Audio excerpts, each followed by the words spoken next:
ఏం మాట్లాడగలుగుతాం దాన్ని?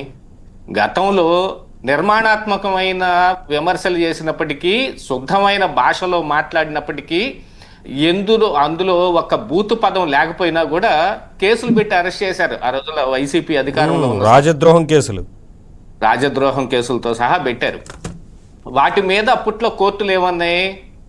వీటి 41 year నోటీస్ ఇచ్చి విచారించండి, అరెస్టుల దాకా ఎందుకు వెళ్ళారంటే, ఈ రోజున బూతులు మాట్లాడేవాళ్ళు, మార్ఫింగ్ ఫోటోలు చేసేవాళ్ళు, అసభ్యకరమైన వ్యాఖ్యలు చేసేవాళ్ళు, వీళ్ళందరినీ కూడా అదే ఘటన కట్టేశారు. ఇప్పుడు అందరం ఒకటే అయిపోయాం. ఆ రోజు మాట్లాడిన కొండబద్దలో ఒకటే అయిపోయింది, ఈ రోజున పోస్టులు పెడుతున్న పూడి శ్రీహరి ఒకటే అయిపోయాడు. ఇంకా విచిత్రమైన విషయం ఏంటంటే, ఇక్కడ చూశారంటే ఈ శ్రీహరి అరెస్ట్ కంటే ముందుగాను, కోర్టులో ప్రవేశపెట్టేదానికంటే ముందుగానే హైకోర్టులో సజ్జల భార్గవ్ రెడ్డి కేసు వచ్చిన సమయంలో 2024 తర్వాత కూడా ఇలాంటి పోస్టులు, వీళ్ళు ఇలాంటి పోస్టర్లు, రప్పా పోస్టర్లు, విధ్వంసం సృష్టిస్తామనే పోస్టర్లు పెడుతుంటే ఏం చేస్తున్నారు పోలీసులు? ఇది పోలీసుల వైఫల్యం కాదా అని ప్రశ్నించినప్పుడు అప్పుడు కూడా వాళ్ళకి చలనం ఏం కనిపించలేదు. ఇక ఈ పూడి శ్రీహరి అరెస్ట్ తర్వాత వాళ్ళు వ్యక్తులుగా మమ్మల్ని అనట్లేదు, వ్యవస్థని కదా అంటున్నారని చేతులు దులుపుకుంటున్నారు అనుకోవాలన్నా మరి? ఆ వ్యవస్థని అన్నా కానీ ముందుగా అసలు వ్యక్తులుగా అంటే అది వేరే విషయం అండి. ఇప్పుడు చంద్రబాబు నాయుడు గారే సామాన్యమైన వ్యక్తి కాదు కదా. అందున 24 తర్వాత ఆయన సీఎం అయిన తర్వాత పోలీసులు సార్, ఇప్పుడు ఎవరైతే సంబంధిత శాఖకి హెడ్ ఉంటారో వారిని పిలిచి వ్యక్తిగా సీరియస్ అయ్యి, నిజంగా మీరు గతంలో ఇలా వ్యవహరించారు, ఇప్పుడు ఎందుకు సీరియస్గా తీసుకోవట్లేదని చెప్పుంటే, అంటే అలా చెప్తే వింటారేమో, కానీ మొత్తానికి పోలీస్ వ్యవస్థ ఇలా తయారైంది అని చెప్పి అనడం పట్ల వ్యక్తులుగా వారు పెద్దగా పట్టించుకోవట్లేదేమో అంటున్నాను ఈ చర్యల విషయంలో. మీరు అన్నట్లు కేవలం పోలీసు వ్యవస్థే కాదండి, ఒకానొక సమయంలో ఇప్పుడు ఆ అంశం దీనికి సంబంధించింది కాకపోయినా హైకోర్టు ఈ కూటమి అధికారంలోకి వచ్చిన తర్వాతనే సిఎస్ మీద 2 సార్లు ఫైర్ అయింది. మాకు ఆదేశాలను కూడా మీరు ఎందుకు పాటించట్లేదు అని. అంత అలసత్వంతో ఉందండి వ్యవస్థ, మొత్తం అంత అలసత్వంతో ఉంది. దానికి కారణం ఈ రెచ్చిపోవటం. మనం అధికారం కోల్పోయిన తర్వాత 11 సీట్లకే పరిమితం అయిపోయిన తర్వాత అయినా కూడా మేము ఇలాంటి పోస్టులు పెడుతున్నాము, దాన్ని మమ్మల్ని ఎవరేం చేయలేరు, మేము వస్తే విధ్వంసం సృష్టిస్తాం. జగన్మోహన్ రెడ్డి మళ్ళీ సీఎం అయితే ఈ పంచవర్ష ప్రణాళిక లాగా ఓ పెద్ద ప్రణాళిక రాసుకున్నారు.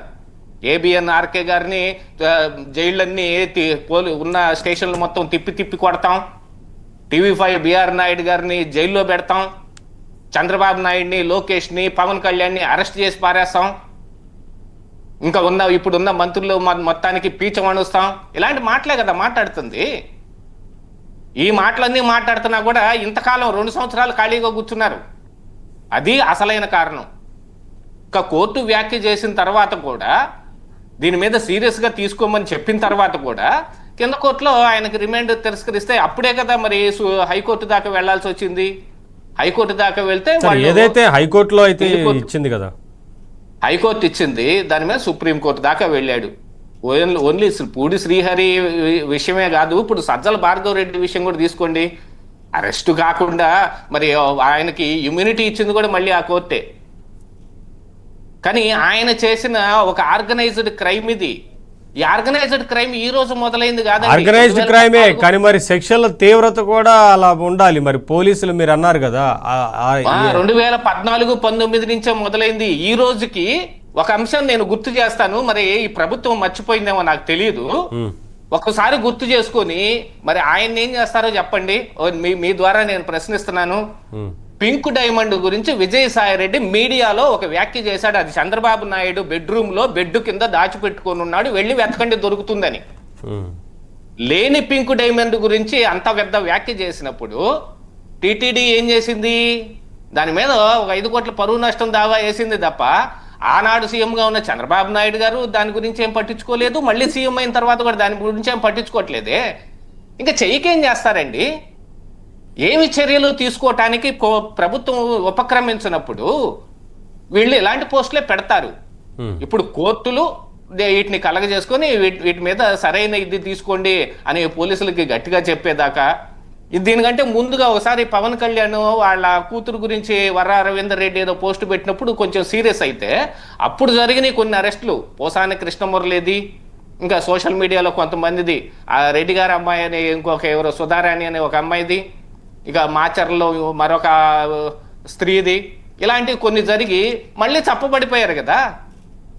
అనునిత్యం దాన్ని గమనిస్తా ఉండాల్సిన పని లేదా?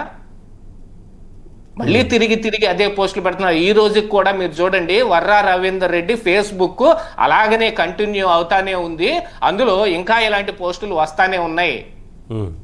ఎందుకు వస్తున్నాయి? సార్ మనం మాట్లాడదాం. దాన్ని తీసేపించే ప్రయత్నం అయినా చెయ్యాలి కదా. రవికిరణ్ గారు ఉన్నారు, సుధాకర్ రెడ్డి గారితో కూడా మాట్లాడదాం. రవికిరణ్ గారు నమస్తే సార్. నమస్కారం నవీన్ గారు. ఏం చెప్తారు రవికిరణ్ గారు? సరే, శ్రీహరిని అంటే